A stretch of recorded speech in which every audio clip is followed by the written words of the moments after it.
Last week, Heidi AI released its new evidence feature. Today, I'll walk you through what it does and how you can use it to save time in your own practice. I'm Mo, I've helped hundreds of doctors save time on charts through my YouTube channel, and I've personally coached physicians like Dr. Dearness and Dr. Yao to save 2+ hours per day on their charts. First, I'll explain what Heidi Evidence even is, then I'll walk you through 3 of the most useful ways to try it yourself, but at the end of the video, I'll give a word of caution about when and where to use it. So before large language AI models were released a few years ago, you'd have to manually look up medical studies or evidence yourself. But now what you can do is you can enter your questions directly into a search box, and AI will find all of the relevant studies to that question, summarize them for you, and basically give you detailed citations for you to read in more detail yourself. Now, this is exactly what the new Heidi Evidence feature does. Essentially, it helps you quickly find and verify clinical answers that are based in trusted sources. And what's great about it is that it has no paid prioritization or sponsored results. So now let's see it in action. So in this video, I'll show you what it looks like from the evidence sidebar here on the left, but you'll also be able to access it directly from patient notes. If you're using the AI Scribe feature as well, you can just ask questions down here while you're on a patient chart. But let's go back to the sidebar. And the first thing I'll share is about how to link patient history or patient files. So you can click this plus button here and connect this query to the chart of a patient from the Scribe. Now, this can be helpful just to give the search feature more context or have more detailed information about the conditions that the patients are facing. Now, the second useful feature of this is if you click on this sources button, if you toggle this button here, then what the Heidi Evidence feature will do is it will give data relevant to your local region or your state or country and give guidelines specific to that place. The button below that will allow you to select whether you want primary evidence or not. And then the library feature actually allows you to upload your own data. Basically, it allows you to select which sources will inform the responses that it gives, which can be extremely useful when you want answers that are essentially aligned with your own hospital or practice rather than with generic national guidance. So that can be very helpful depending on your context.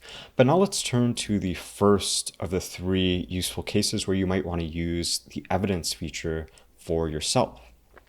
So the first place where it can be very useful is if you want to quickly check guidelines during a visit with a patient. So let's say you're a GP and you're seeing a 50-year-old patient with persistently high blood pressure, and you're not sure exactly what threshold to start pharmacological treatment.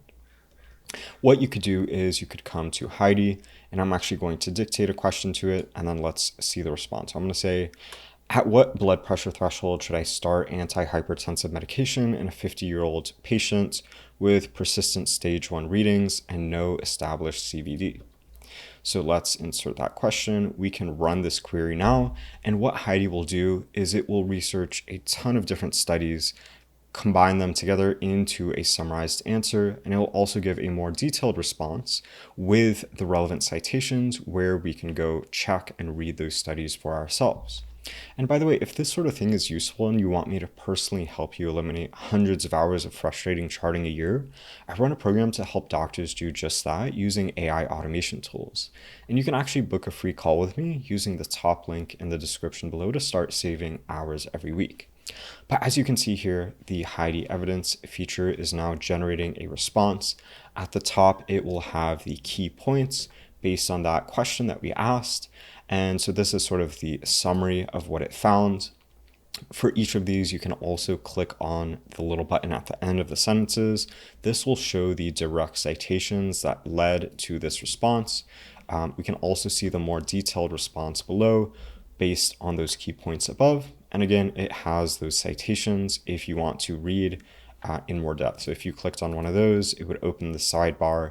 You can click open article and it would take you to that actual study where you could read in more detail. So let's close this out for now. And let's talk about the next useful case, the second of the three cases, where you might want to use the Heidi evidence feature. So if we come back to the search bar, another use case could be when you're wanting to prepare for a complex patient. So let's say you're preparing for a total knee replacement in a patient that has a reported penicillin allergy and a BMI of 42. So again, let's ask another question and say, what antibiotic prophylaxis should I use for TKA in a patient with a BMI of 42 and a penicillin allergy?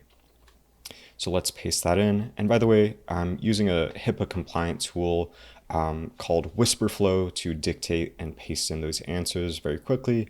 You can try it for free using the referral link in the description of this video. But let's wait for this response and we can see what the output is from Heidi evidence.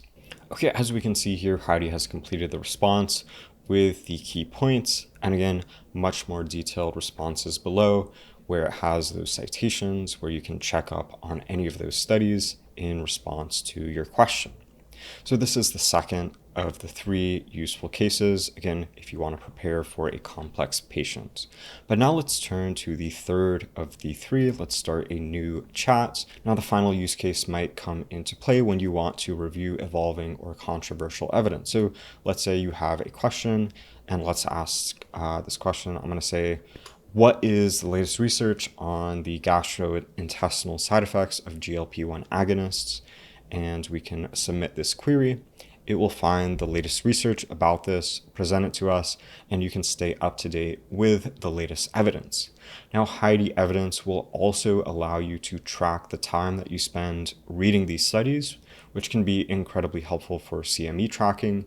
You can have a record of all of the time you spend on those articles. So I'll show you what that looks like in just a second when this query finishes. All right, so this query just finished generating. And now if we click on one of the sources, so let's say we click on something like this, and we actually open that article and spend some time reading it, then when you go back to Heidi, it will actually show you a timer of how much time that you've been spending reading that article. So I've been testing this for a while, and as you can see, the timer is at 58 minutes. And if I press finished reading, then it will store that data, which you can access later to see how much time you've been spending for CME purposes. So now that you've seen those three use cases, I wanted to give a word of caution before ending this video. So Heidi is not a regulated clinical decision support system that's subject to medical device regulation. So for now, Heidi evidence stays in the realm of a generative evidence system. Basically what that means is that it retrieves and synthesizes medical literature. It will prioritize the evidence and give you a citable, structured summary, but it won't directly make diagnostic recommendations. So just keep that in mind in the way that you use Heidi evidence. But if you enjoyed this video, you might like this one next, where I show my top 10 tips for using Heidi to save time as a physician. Thank you so much for watching, and I hope you have a great rest of your day.